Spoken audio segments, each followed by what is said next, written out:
Hi guys, আসসালামু আলাইকুম। আমি ফারজানা। আজকে আমি মার্কেটে গিয়েছিলাম সামান্য কিছু টুকটাক কেনাকাটা করার জন্য। তো চলুন দেখি কি অবস্থা মার্কেটের। আমি বিকালে বের হয়েছি, তো ভাবলাম যে বন্ধুদের সাথে আমি একটু শেয়ার করে দিই। আর এটা আমার প্রথম ব্লগ। আমি জানি না আপনাদের কাছে ভিডিওটি কেমন লাগবে, তবে আমি চেষ্টা করেছি যাতে ভালো লাগে সামান্য কিছু ভিডিও করার জন্য। আমি দেখাচ্ছি প্রথমেই বাজারে কত ভিড়। আমি এখন বাজারের ভিতর দিয়ে মার্কেটে ঢুকছি। ঈদের খুশিতে প্রতিটি মানুষই কেনাকাটা করছে তার আত্মীয় স্বজনদের জন্য ও নিজেদের জন্য। আর বাজারে ভিড় ছিল, যার কারণে রিক্সাটাও এত দ্রুত যেতে পারছিল না। মানুষজনের ভিড় ছিল অনেক, আর মানুষজনের ভিড়ে প্রচণ্ড গরমও লাগছিল।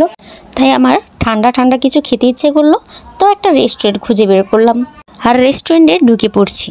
এখানে মেনুতে অনেক কিছুই ছিল, কিন্তু আমার ঠান্ডা ঠান্ডা কিছু খেতে ইচ্ছে করলো, তাই আমি আইস কফি নিয়ে নিলাম। তো অর্ডার করে দিয়েছি, চলেও এসেছে। আমার বেশ লেগেছে আইস কফিটা খেতে।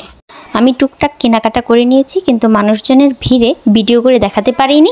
এখন আমি রিক্সা নিয়ে আবার চলে যাচ্ছি বাসায়। আমি বাসায় চলে এসেছি বন্ধুরা। তো এখন আমি খুলে দেখাচ্ছি আমি কি কি নিয়ে এসেছি। আমি এরকম ঘড়ি নিয়েছি, তারপর পিন নিয়ে এসেছি, ছোট ছোট কাঁকড়া নিয়েছি, বড় কয়টা কাঁকড়া নিয়েছি, আর এই আইলাইনারটা নিয়েছি। এই ছিল আমার আজকের টুকটাক কেনাকাটা। আমি জানি না তোমাদের ভিডিওটি কেমন লেগেছে, তবে যদি ভালো লেগে থাকে তাহলে প্লিজ আমাকে সাপোর্ট করো। আর তোমাদের প্রতিও রইল আমার অনেক ভালোবাসা।